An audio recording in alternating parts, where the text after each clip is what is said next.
I want you to tell the viewers what your impressions are of dynamics.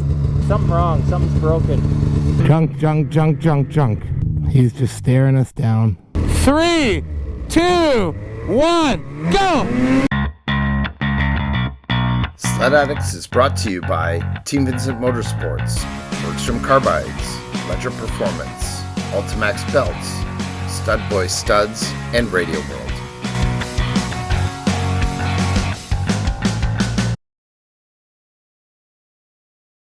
Good morning, everyone, and welcome to our trip in the Christmas Mountains. So I'm here with my buddy Jay, and we are just leaving the Best Western in Edmundston. It's snowing just a little bit on our way out this morning, which is nice.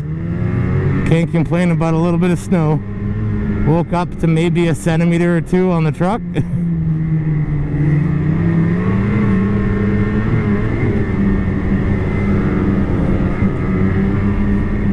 From what I remember, it's a little bit tight and twisty getting out of Edmundston, and then it becomes super fast running. Hi, Mr. Deer.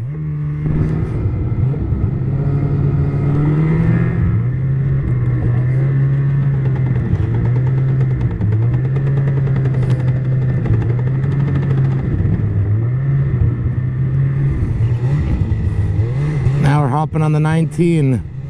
Just praying it's going to be better on the other side of this bridge. Tunnel, rather.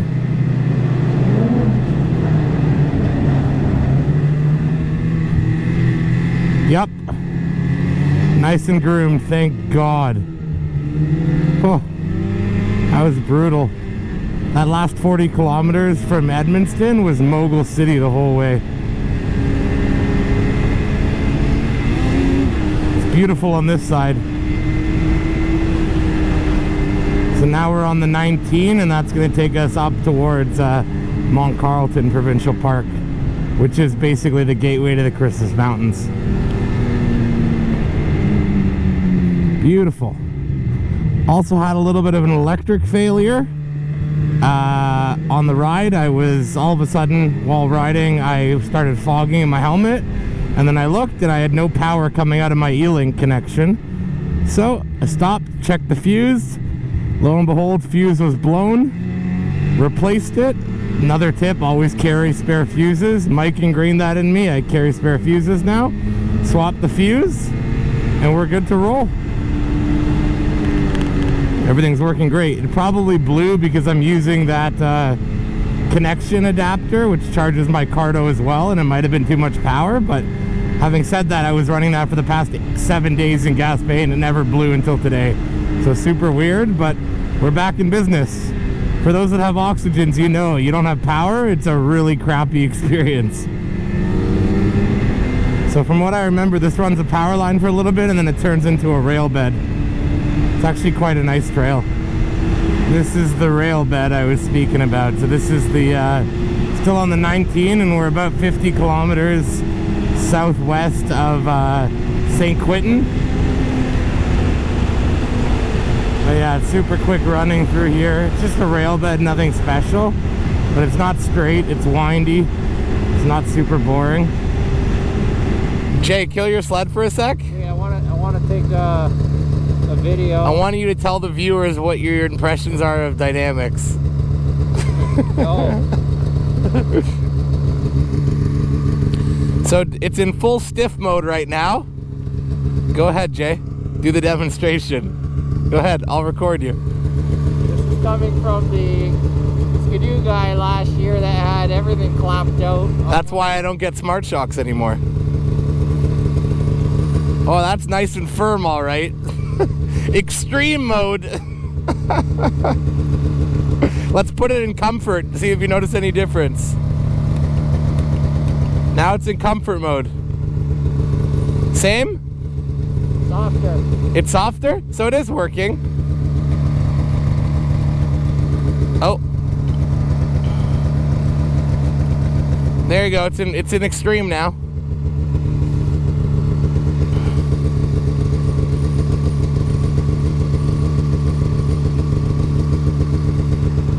Softer? Or a little bit stiffer? No. Same? I'm gonna send that to my dealer. There's something wrong. Something's broken. 100%. Possibly. That Polaris feeling. Electronic shocks are great until they're not. Oh, I know. So I like good old-fashioned shocks. And not to say smart shocks isn't great and dynamics isn't great. They're both great technologies, but technology can fail, right?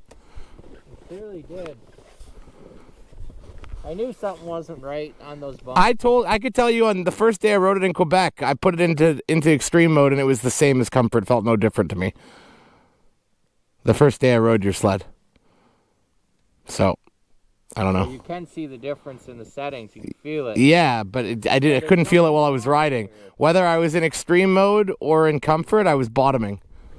There's something very wrong. That's not normal. Hopefully we get groomed trails for the rest of the trip and then it will be okay. Time for a switcheroo. I'm going to ride the poo-poo for a little bit. Jay's Indy VR1 850 boost with dynamics, and Jay's gonna ride the comp for a little bit. So Jay's impression so far is that the XRS suspension rocks. No surprise, he said the rear suspension's soaking up everything while the dynamics bottoms out quite a bit. Also, the XRS does have a different shock package than the VR1, so fair enough, but yeah. I noticed right away on this sled, the front end is unbelievable. It goes exactly where you point it, exactly like all the Polarises we've ever owned.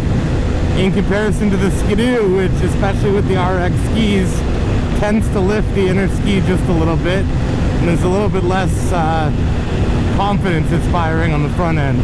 But the rear end is no question, our motion still takes the prize.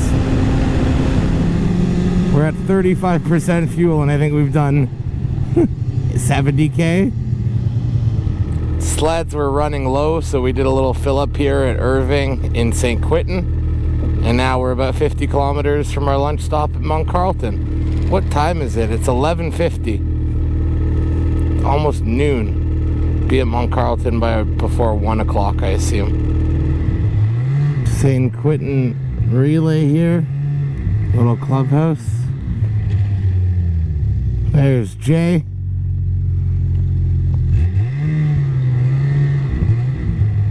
Mr. Moose.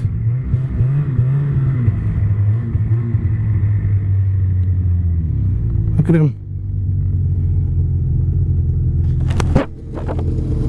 Mr. Moose. Seen a moose? Right there. Video it. I am. Oh, poor guy is just dredging through the snow.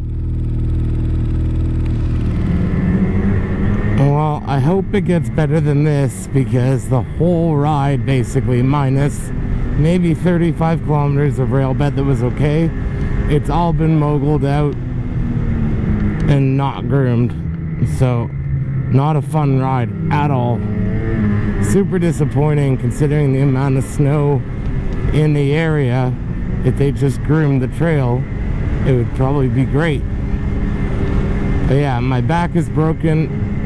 Out of the 180 kilometers we've done today, at least 140 or 150 was moguled out. Not the best first impression, unfortunately. And I've ridden these trails before, and I know how good they are when they're groomed, and it's just sad that they're not in good condition right now. It's become a standing type of ride. Just awful.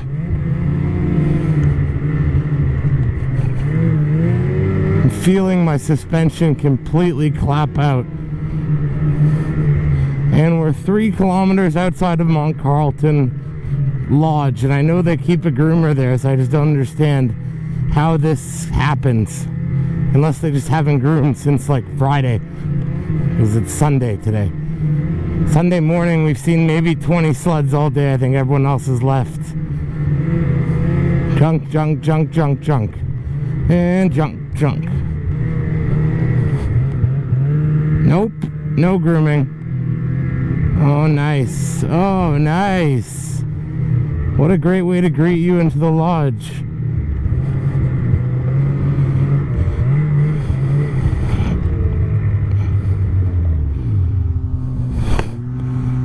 Okay, I'm gonna go in and rest my back. GoPro. Yeah. It says GoPro. GoPro. Oh, the beeping? Yeah. Yeah. It films your ride? Sorry? It films your ride? Exactly, yeah. I run a social media company for snowmobiling. Oh. Yeah. That's fun. It's called Sled Addicts. Really? Yeah. As usual, had a great lunch here in Mount Carleton at the lodge. Gorgeous spot inside. When I was here the first and last time I was here, they weren't open for food. It was just kind of takeaway stuff. But today they were open, so I had a thing of nachos and a beef barley soup, and it was delicious. They kind of have a little gated area here. Not gated, but fenced off area for sleds to park. And then their gas station is just down the road. So now we're going to continue trucking along. Our next stop will be Island Lake Lodge for a fuel up. And then we'll punch through the rest of the way to the Atlantic coast. There's Jay over there on his sled. You can see this little fenced area I was talking about. You can't see the fence now because there's so much snow.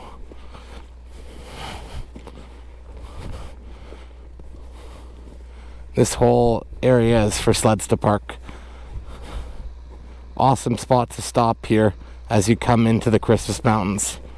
So we're gonna actually just backtrack a little bit on the 19 and then hop on the 504 to take us right across. I wanted to go through the top end, but it looks like it hasn't been groomed in a few days, so I don't want to test that out yet.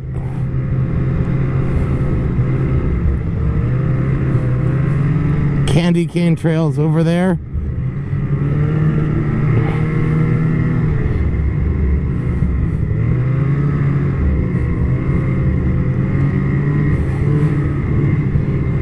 Yeah, I really don't know where their groomer is, but they should get out and do some grooming. Make it a little more enjoyable for the rest of us. Well, this is definitely better than what we started on. This looks like it was at least groomed relatively recently.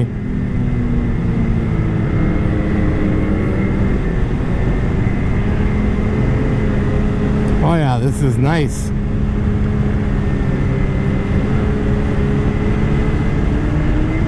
And here's the 504. So if you turn left, you'll hit the 19 to go through the north end. And if you go straight, you're on the 504. The 504 isn't perfect, but it's definitely much better. Definitely some stutters here and there and bumps in the corners, but it's not Mogul City like the rest of our day was. Making our way east, and then we'll shoot up the 503 to get us to Island Lake Lodge for fuel. There's a moose up there.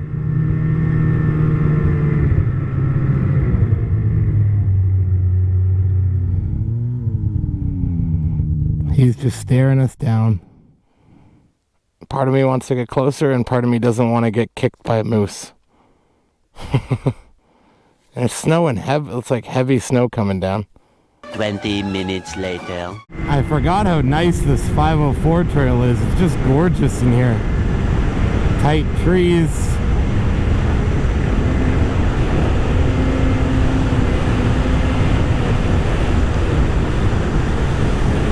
And it's pretty mint. Just about to merge back onto the main trail, which is we'll find out in a second here.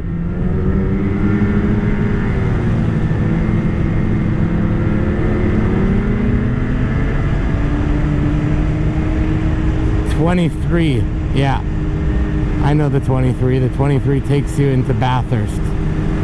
So we're not taking the 23 right now because we got to go up to Island Lake. But we're basically going to make a left on the 23 heading east, and then an immediate left again on the 503 to get up to Island Lake. So gas is 43 kilometers that way. We're going this way. This is the 23. This is all nicely groomed. And here is the 503. Bunch of people at the warm-up shack there. Nice. Now we're gonna make our way up to Island Lake. Trails are all perfect on this side of Mount Carleton. Thank God. Okay, so 503 is officially the best trail of the day. Perfectly mint tabletop end to end. No G-outs like the other ones. I don't have to stand up. Sometimes a little bit of bump in the corner, but that's about it.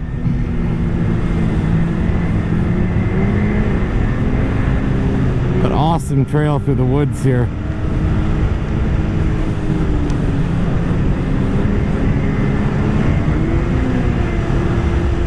Just perfect. Woo-hoo-hoo! We're back to the intersection with the 19 again on the 503.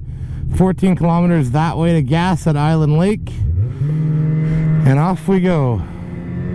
Oh man, as soon as we got into the 503, it's been unbelievable since. Trails are perfect. You can hear the change of tone in my voice. I'm super happy now. Before I was a little bit irritated. Big lodge at the top there. And here we are at Island Lake. What a spot. Stopped in for a hot chocolate. We're gonna get some premium fuel here and motor on the last 85k or so into Bathurst. People are just stopped in for lunch, late afternoon snack. You can see all the sponsors up there. If you're in this area, definitely stop in. These lodges are kind of what keeps everything going up here. It's a cool place to stay as well. Just another beautiful, wintry, snowy day.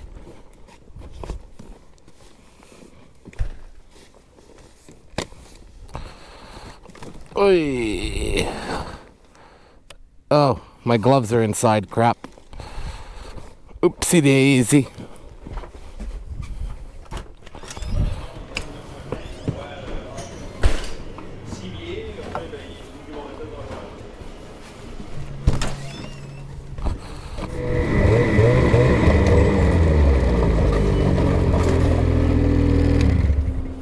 Side saddle, huh? What? He's a side saddle. Yeah. Short trip. If I had my energy there, I'd make a better joke than that. Filling it, look, fill her. Yeah, fill it all the way. Fill her up. I think she's pretty bone dry. I'm predicting about 30 liters. My record is 114. 114? 114, one skidoo, yeah. How? $114 again. Oh, $114. I think it's 114 liters. No. I think I'm going to be about, because it's $3 a liter, right? Yeah. So I'm going to probably be around 90 plus tax. No, there's no tax, whatever it shows. Oh, okay. I don't know if I spoke to you, but I was the one that called earlier asking. Yeah. And the reason I asked you is because I was at Mont Carleton. Yeah. And I'm like, oh, I'd rather support you guys than them. Yeah, they're really. And if you're the same price of gas, I'm like, yeah, I can make it here because I filled up in St. Quentin. I think we have better gas than them too. That's good. You're right, 31 liters. I knew it. What the f happened there? When you got off of it, I had to, it's all good. Sorry, bro. It's okay. So sorry for that. 5% off? No, I'm kidding. All good. That usually never happens. It usually goes down when I... No, the new ones, you can't burp the new ones. That's what they do. Square up. Cash only? Yeah. Okay. How much is it? $92.90. Appreciate you. Thank you. No problem. I was spot on. 31. Yeah. Let's see what Jason takes.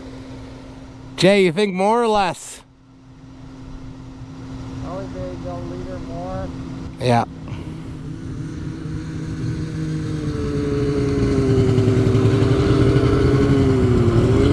The faster one. He likes to think him, but it's me.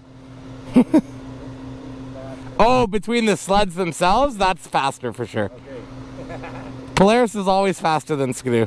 Really? Yeah, the equivalent motors, Polaris is always a little gruntier.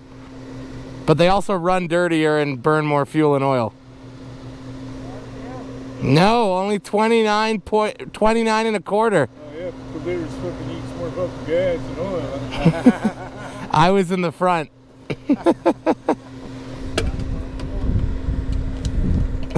By about 4 feet, yeah.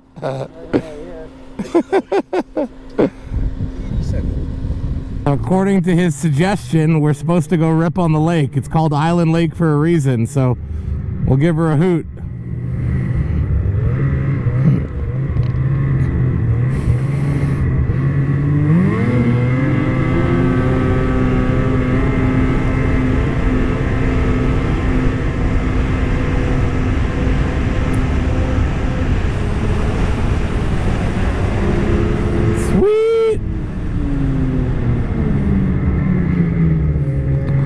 Of powder. Do you want to pack it down first, or do you want to go for it? What? The lake. I thought you were just taking a picture. Oh, we can do that too.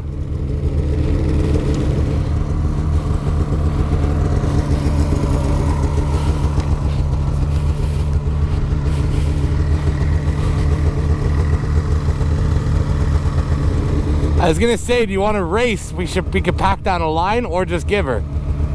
Just give her. We're too close to each other though right now. Correct.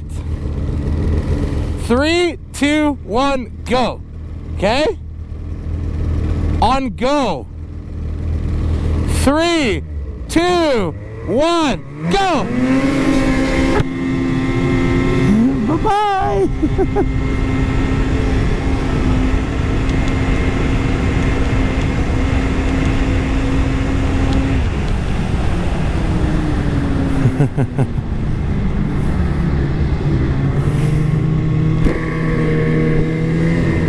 I won. Just spinning there. What? Just spinning. You were spinning? We have the same track. What's your excuse?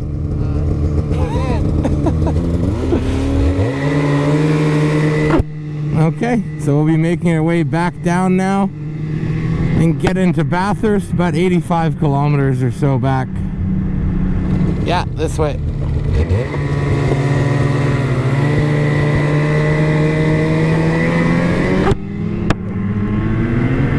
So we're now on the 19. We're gonna take that to the 22, then take the 22 to some local trail, I forget the number, and that will loop us back to the 22 to come into Bathurst from the north end. What a better half of the day than this morning. Jason and I just have smiles ear to ear. Well, that was an adventure. I wanted to take the 22 for a second to get on a local trail, but it wasn't groomed, so decided I was going to turn around and got absolutely buried right there. I'll throw the picture up in the video now because Jay was kind enough to get a picture of me. And so change of plans. We will just take the 19 all the way like normal people. Let's motor.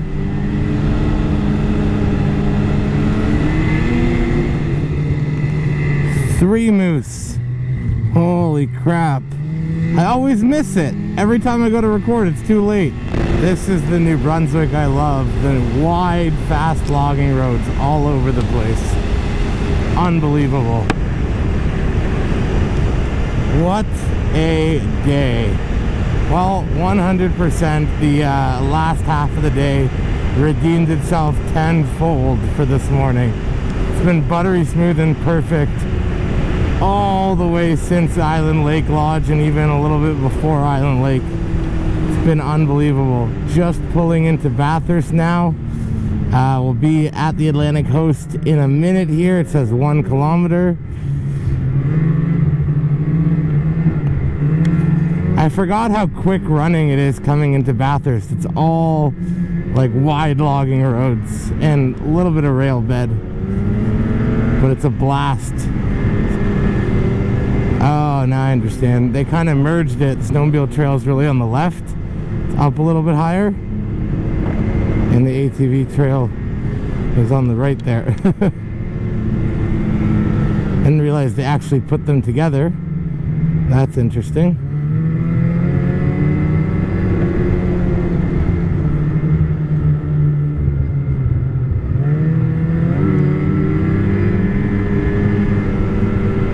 snowmobile trail and ATV trail side by side.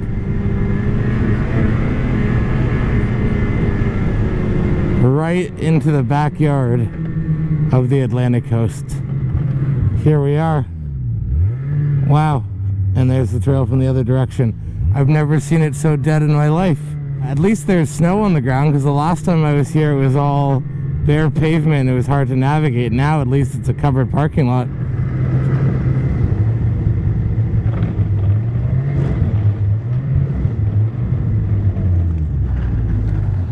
That was incredible. Okay, so we round off our day here with 346 kilometers. Just arrived at the Atlantic coast. Gonna go in, get unpacked, and relax, have some dinner, and we will see you guys on the trail for day 2 tomorrow. Thanks for watching, everyone. So I totally forgot that the Atlantic coast has this awesome heated garage. I went to ask them for the key for the outdoor lot, and they're like, do you want to go in the garage? Look at this place. So we got both our sleds in here. It's the first time they're gonna actually thaw since the start of Gaspé, because even in Pointe-à-la-Croix at that hotel, the garages were not heated. So the sleds are gonna thaw tonight. If you're ever out here in Bathurst and you need to work on your sleds, they have some tools and stuff so you can do minor repairs and check things out. But yeah, another awesome part of the Atlantic coast here. So we've got our sleds all in here. They're gonna thaw it overnight. We're gonna go have some dinner and take a hot tub probably. And we will see you guys for day 2 tomorrow as we head down to Wilson's camp.